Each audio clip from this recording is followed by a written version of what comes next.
नरेंद्र सिंह तोमर का विकास में विश्वास है ही नहीं।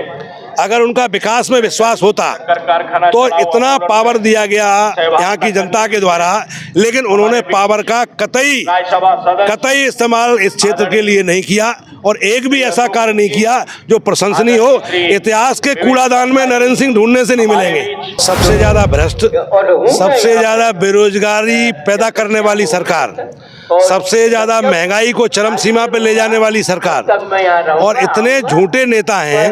जब राजनीति का ये चरित्र भारतीय जनता पार्टी ने विधायिका की गरिमा को इतना कम कर दिया है कि लोग जो है नेतागिरी पे भरोसा करना कम कर गए। नरेंद्र सिंह तोमर ने किया क्या है? जब उन्होंने एक छोटा सा काम था शुगर फैक्ट्री को, अगर वो एक पत्र लिखते मुख्यमंत्री को तो ये फैक्ट्री चालू हो जाती। मुख्यमंत्री जी आए, उन्होंने भी आश्वासन दे दिया। तो ये झूठे आश्वासन जनता रोष में है और ये नीलामी 21 तारीख को नहीं होगी कि भारतीय जनता पार्टी की उल्टी गिनती यहीं से शुरू होगी। शक्कर कारखाना पर आंदोलन की शुरुआत आज से हो चुकी है। नीलामी रोकने के लिए और शक्कर कारखाना चालू करने के लिए सर्वदलीय आंदोलन की शुरुआत आज हो चुकी है। उसमें शिरकत की है रविंद्र सिंह बड़ौदा जी, पूर्व विधायक है दिमनी से।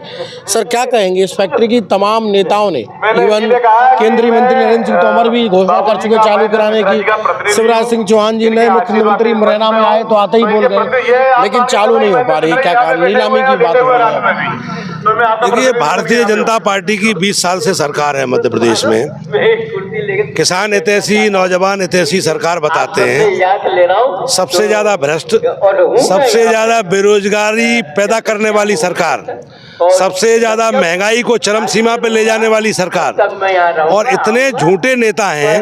जब राजनीति का ये चरित्र भारतीय जनता पार्टी ने विधायिका की गरिमा को इतना कम कर दिया है कि लोग जो है नेतागिरी पे भरोसा करना कम कर गए। ये देन है भारतीय जनता पार्टी की। इस देश में लोकतंत्र को कमजोर कर दिया। जब केंद्रीय कृषि मंत्री नरेंद्र सिंह तोमर यहाँ कृषि मंत्री रहे और उद्योग, श्रम, इस्पात, खनन, उसके भी उस विभागों के भी मंत्री रहे। वो 5 विभाग थे उनके पास, और एक छोटा काम था उनके लिए, केला शुगर फैक्ट्री। मैं तो अपने जो हमारे घर का व्यक्ति है, उसने जब ये काम नहीं किया तो सबसे बड़ी गलती तो मैं उसकी मानता हूँ कि फिर उसने किया क्या है। नरेंद्र सिंह तोमर ने किया क्या है? जब उन्होंने एक छोटा सा काम था शुगर फैक्ट्री को, अगर वो एक पत्र लिखते मुख्यमंत्री को तो ये फैक्ट्री चालू हो जाती। मुख्यमंत्री जी आए, उन्होंने भी आश्वासन दे दिया। तो ये झूठे आश्वासन जनता रोष में है और ये नीलामी 21 तारीख को नहीं होगी, इसलिए कि इस क्षेत्र का बच्चा इस बात को चाह रहा है कि नीलामी रोक करके यहाँ जो पैसा रुका हुआ किसानों को वो दिया जाए और फैक्ट्री को चालू किया जाए।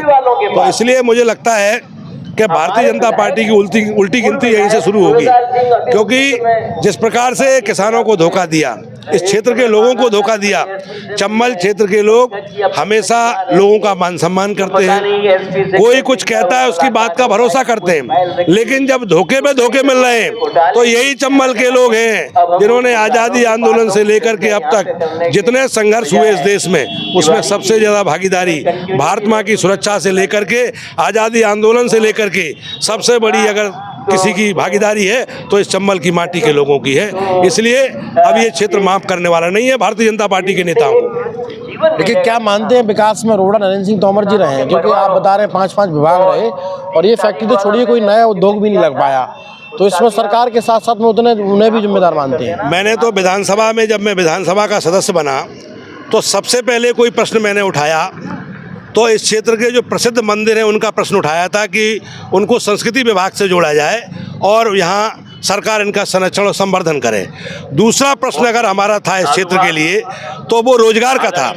रोजगार में मैंने कहा कि चंबल क्षेत्र में आसन, क्वारी, सिंध, कूनो और ये कई नदियाँ हैं चंबल, इनके बिहड़ों को समतल करके यहाँ उद्योग धंधे लगा दिए जाएं तो ये नौजवान जो बेरोजगार होते हैं वो कहाँ जाते हैं? अहमदाबाद जाते, सूरत जाते, मुंबई जाते, कलकत्ता जाते, दिल्ली जाते, वो वहाँ रोजगार के लिए जाते हैं। महाराष्ट्र और गुजरात जब हमसे बहुत पीछे थे पहले, केवल इंडस्ट्रियल की वजह से वो आगे हो गए। तो इस इंडस्ट्रियल कॉरिडोर अगर चंबल क्षेत्र बन जाएगा तो यहाँ रोजगार का सृजन हो जाएगा। उसका तो छोड़िए, इंडस्ट्रियल कॉरिडोर की तो बात ही नहीं की चंबल क्षेत्र में। चंबल संभाग में आज तक सरकार ने कोई इन्वेस्टर मीट नहीं की और अन्य स्थानों पर इन्वेस्टर मीट की, जबलपुर की, सागर की, इंदौर की, ग्वालियर की, लेकिन चंबल संभाग में नहीं की। तो उनका ध्यान यहाँ है ही नहीं। और जो फैक्ट्रियाँ हमारी, जैसे शुगर फैक्ट्री हमारी यहाँ स्थापित थी, उसको ख़त्म कर दिया। 10,000 लोगों को रोज़गार था यहाँ, 10,000 नौजवान यहाँ नौकरी करते थे। ऐसे ही बामौर में जाइए तो बामौर में कई फैक्ट्रियाँ बंद हो गई, मालनपुर जाइए तो कई फैक्ट्रियाँ बंद हो गई। तो चलाने की तो सोच नहीं से ही सरकार, जो फैक्ट्रियाँ चालू थी उनको बंद कर दिया इस सरकार ने। और यहाँ रहा सवाल नरेंद्र सिंह तोमर का। नरेंद्र सिंह तोमर तो का विकास में विश्वास है ही नहीं। अगर उनका विकास में विश्वास होता तो इतना पावर दिया गया यहाँ की जनता के द्वारा, लेकिन उन्होंने पावर का कतई इस्तेमाल इस क्षेत्र के लिए नहीं किया और एक भी ऐसा कार्य नहीं किया जो प्रशंसनीय हो।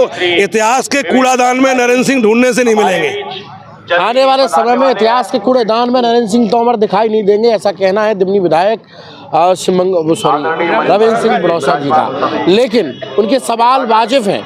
आप दो बार यहाँ से सांसद रहे, एक बार ग्वालियर से रहे, केंद्र में मंत्री रहे और प्रदेश में भी मंत्री रहे और अब भी विधानसभा के अध्यक्ष हैं, लेकिन एक ऐसी उद्योग नहीं दिखाई देता जिसको कह सकें ये नौमर साहब ने लगवाया। वो बात अलग है कि इसकी नीलामी हो रही है और सरकार कुछ भी कहे, लेकिन बात नीलामी की तारीख भी तय हो गई है। आंदोलन चल रहा है, रुकता है कि नहीं, ये सब आपको आगे अपडेट में मिलेगा। तब तक आप हमारे साथ बने रहिए, देखते रहिए। कैमरा पर्सन प्रताप के साथ ब्यूरो रिपोर्ट लोकनायक न्यूज मुरैना।